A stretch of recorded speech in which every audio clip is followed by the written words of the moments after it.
मैंने IIM अहमदाबाद से MBA किया था और छोड़ने के बाद मैं इसमें आ गया और जॉब भी किया था 5-6 महीने मल्टीनेशनल में, और उसको रिजाइन करके मैंने IAS में आ गया। तो मुझसे बहुत से लोगों ने कहा भाई ये क्या क्या तुमने यार, यहाँ या क्या मिल जाएगा। और फिर वो बात सही थी उनकी। After 38 years of service in the civil service as an IAS officer, when I retired as chief secretary to the government of UP, जो कि हाईएस्ट पोस्ट थी, टॉप पोस्ट थी, सबसे हाईएस्ट सैलरी थी, तब मेरी सैलरी जो थी वो महीने में क्या थी, 2.25 लाख। और अगर जो CTC लोग कहते हैं आजकल, यंग बॉयज एंड गर्ल्स ना, अगर वो CTC में उसको कन्वर्ट करो तो 27 लाख। आजकल 27 लाख IIT का लड़का निकलते ही पाता है, और किसी भी IIM का लड़का लड़की निकलते ही 27 लाख रुपए की CTC पाते हैं। और तो लोग, और अगर मैं IIM अहमदाबाद करके मैंने कॉर्पोरेट करियर किया होता तो वो 2.5 लाख के बजाय आई कैन वेरी कॉन्फिडेंटली से वो कम 2.5 करोड़ तो होती है ना। सो देयरफॉर ये चॉइस बड़ी क्लियर होनी चाहिए दिमाग में कि हम क्या चाहते हैं। If you want money and if money gives us happiness, then go for a career in the corporate sector. कोई गलत करियर नहीं है, it's a good career, it will give you a lot of opportunity. But if you want to work for the people, if you want to work for the society, if you want to work for the poor and underprivileged and downtrodden, then civil service is the answer. ऐसा संतोष आपको जीवन में कहीं नहीं मिलेगा जो आपको civil service देके दिखाएगी। ये मैं आपके बात सामने रखना चाहता हूँ।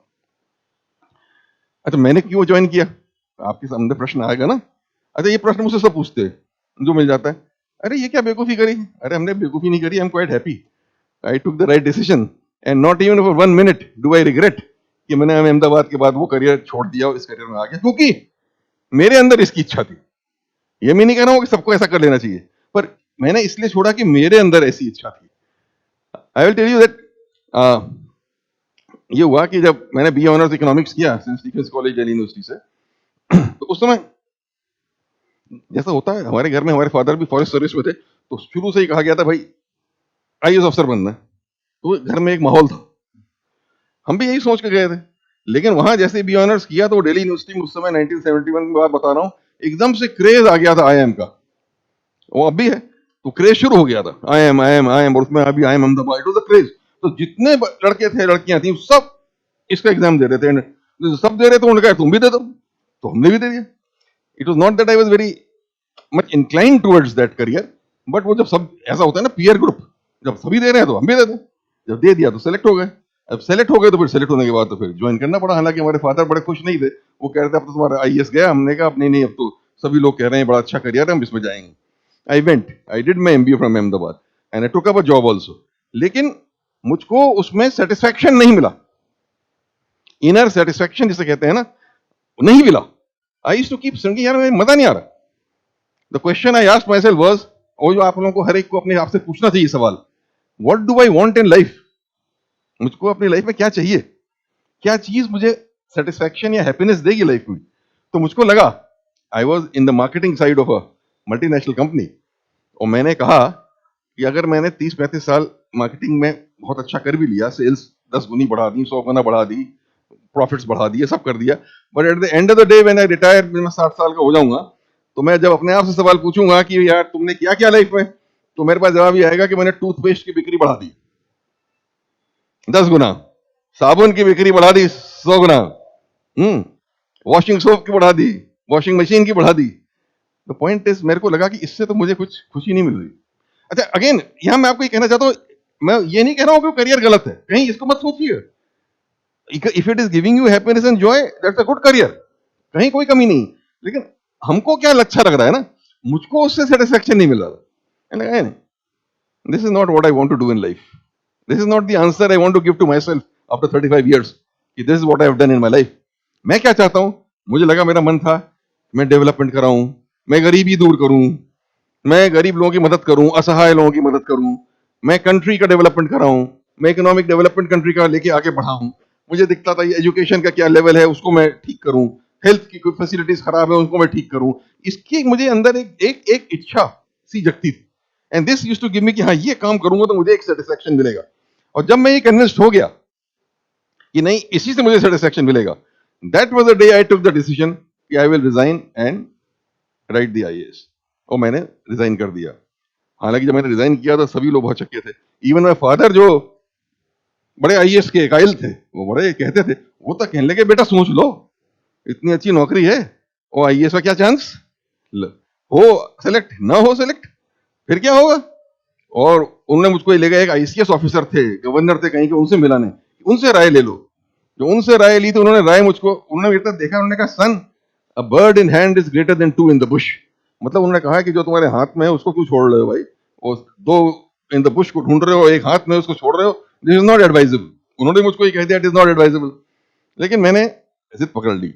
और यहाँ कहूंगा कि थोड़ा सा जब ज्यादा मुझसे कहा गया, प्रेशर डाला गया पेरेंट्स ने भी और सबने भी कि रिजाइन मत करो, अगर देना ही है तो साथ साथ दे दो, ये कर लो, नौकरी को नहीं छोड़ा जाता है। तो एक तो मैंने उनसे साफ साफ कह दिया, मैंने कहा कि नौकरी के साथ सिविल सर्विस का एग्जाम नहीं दिया जा सकता। इट इज, ये मैं आपसे भी शेयर कर रहा हूँ, अनलेस आपकी कोई ऐसी नौकरी है कि जिसमें आपको बहुत टाइम मिल गया, आपकी आसान नौकरी है कोई।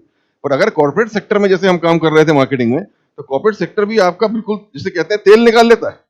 सुबह 9 बजे से काम कराता है रात के 9 बजे तक, 1 मिनट भी आपको उसमें छुट्टी नहीं देता है। तो when you are working from 9 in the morning till 9 in the evening, where is the time left to prepare for a civil service examination? An examination as difficult as the civil services. उसकी तैयारी करने का आपके पास कहाँ time है कि आप थके मांदे रात के 11 बजे बैठ के पढ़ाई करोगे क्या? एक कितनी कर लोगे? 1 घंटा 2 घंटा? 1 घंटा 2 घंटे से आप सिविल सर्विस में नहीं आ सकते। Straight answer, you can not get selected. So point ये है कि ये जो पोजीशन है, तो मैंने पेरेंट्स से कहा कि नहीं, अगर मुझे देना है सीरियसली, जो मुझे देना है, तो मुझे रिजाइन करके ही देना पड़ेगा। Then I have to, because this examination calls for single minded focus. अगर आपका सिंगल माइंडेड फोकस नहीं है इस एग्जामिनेशन पे, जरा सा भी आपके अंदर विचलित हैं, आप डिविएट कर रहे हैं from your goal, take it from me, you will not succeed. The first rule to succeed in examination is single minded focus on your goal. I have to do this and this only, and all my time will be and energy will be for this goal. अगर आप इस तरीके से अपने आप को focus करेंगे तो आपको सक्सेस अनिवार्य रूप से मिलेगी। There will be no doubt about it. So this is what is the first goal. और सेकंड चीज मैं कहूंगा, ये थोड़ी उसकी बात आ जाती है, कहना नहीं चाहिए, अहंकार की बात आ जाती है। अहंकार हो जाती है, लेकिन उससे मैं एक प्रिंसिपल निकालूंगा। अहंकार की बात यह आ जाती है कि जब मुझसे ज्यादा कहा गया कि अरे वो तो लक है, हो भी सकते हैं, सेलेक्ट नहीं हो सकते, तब क्या करोगे? नहीं हो गए, अरे फिर सड़क पे आ जाओगे, ये हो जाएगा, वो हो जाएगा। तो मेरे को पता नहीं क्या हुआ, और थोड़ा मैं एजिटेट भी हो गया। तो मैंने एकदम से, आई स्टिल रिमेंबर कि मैंने अपने फादर को जवाब दिया, ऐसा है जब रिजल्ट आएगा आप पहले 10 नाम देखिएगा, उसके बाद मत देखिएगा, उसके बाद देखने की जरूरत नहीं, उसी में मेरा नाम होगा। तो मेरे फादर ने जब मेरा चेहरा देखा, उनका अच्छा बेटा, अगर तुमको इतना कॉन्फिडेंस है तो कर लो जो करना है। तो fortunately I got a 4th rank, तो मेरी बात सही निकल गई, वो पहले 10 में ही नाम था।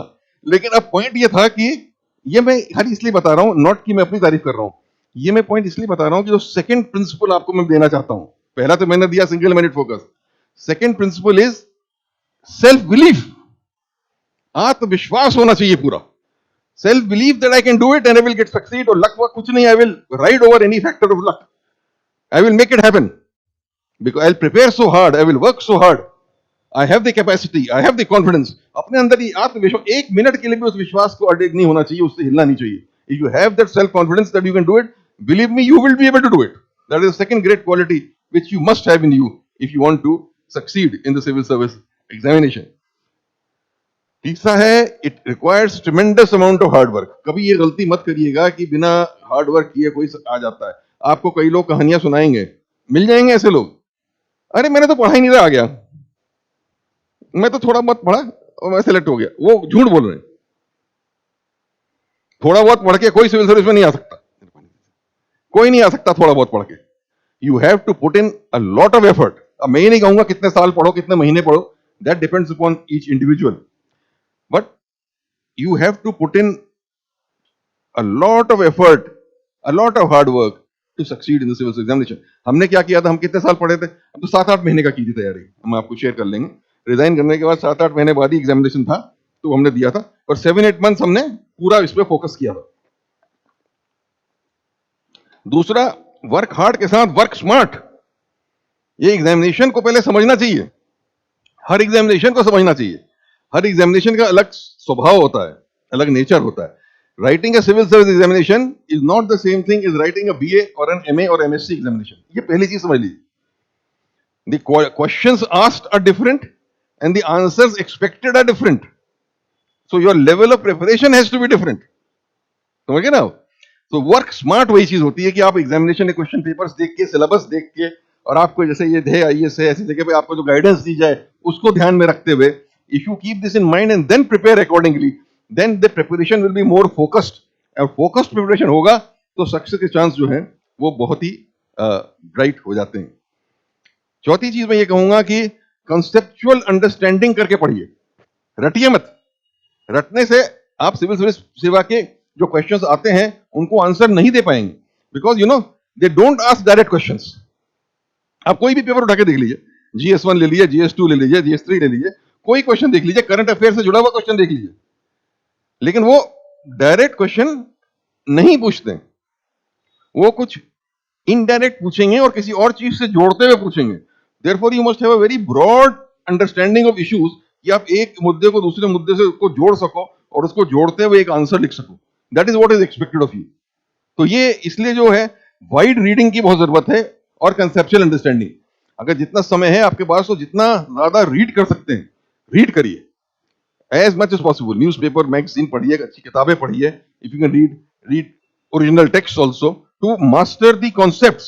अगर कॉन्सेप्चुअल अंडरस्टैंडिंग है then your chances of success will always be very very high. जैसे ऐसे पेपर है या कुछ है, आपने देखा हो कितना टफ होता है ऐसे पेपर।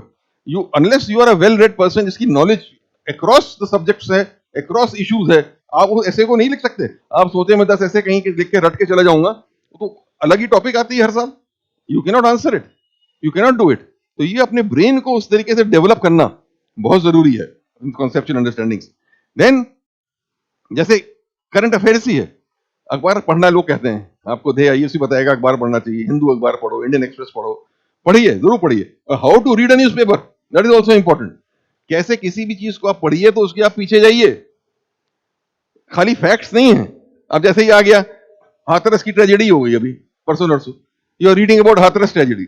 एक तरीका तो ये कि आपने पढ़ लिया भाई क्या हुआ, घटना क्या हुई, कौन है भोले बाबा, क्या नहीं है, क्या घटना घटी, कितने लोग मर गए, क्या हुआ, और इंक्वायरी ऑर्डर हो गई। दिस इज वन थिंग, ये फैक्चुअल अंडरस्टैंडिंग है। अब इसकी पीछे जो क्वेश्चन होगा वो कहीं वो पूछेंगे कि इस टाइप की गैदरिंग्स वगैरह जो होती हैं वो मतलब उनको कैसे कंट्रोल करने के लिए क्या है, क्राउड साइकोलॉजी क्या होती है, क्राउड का अंडरस्टैंडिंग क्या होनी चाहिए, एडमिनिस्ट्रेशन को क्या रोल प्ले करना चाहिए, और even more they might ask you कि ऐसा क्या बात है इंडिया में कि इतना सुपरस्टिशन है या इतनी ब्लाइंड फेथ है कि ऐसे बाबा लोगों के सामने लोग इतने जा रहे हैं, क्यों जा रहे हैं, what is the problem in society, इसको कैसे टैकल किया जा सकता है ना। दिस मतलब टॉपिक के बियॉन्ड जाके आपको सोचना पड़ेगा, और सोच के दिमाग में रखिए। You never know, they will ask a question on Hathras but they will not ask कि हाथरस में क्या हुआ, ये नहीं पूछेंगे, उससे जुड़ा हुआ कुछ पूछेंगे। And then another thing what I want to tell you, तो इसलिए करंट अफेयर्स से पढ़िए तो उसको एनालिटिकली पढ़िए, जो न्यूज आइटम पढ़ा करिए उसके बारे में सोचा करिए, उसको डेलिब्रेट करा करिए, उससे जुड़ी हुई चीजों के बारे में सोचा करिए, then you will have a very balanced understanding of the subject. इसको पॉइंट में रखने की जरूरत है।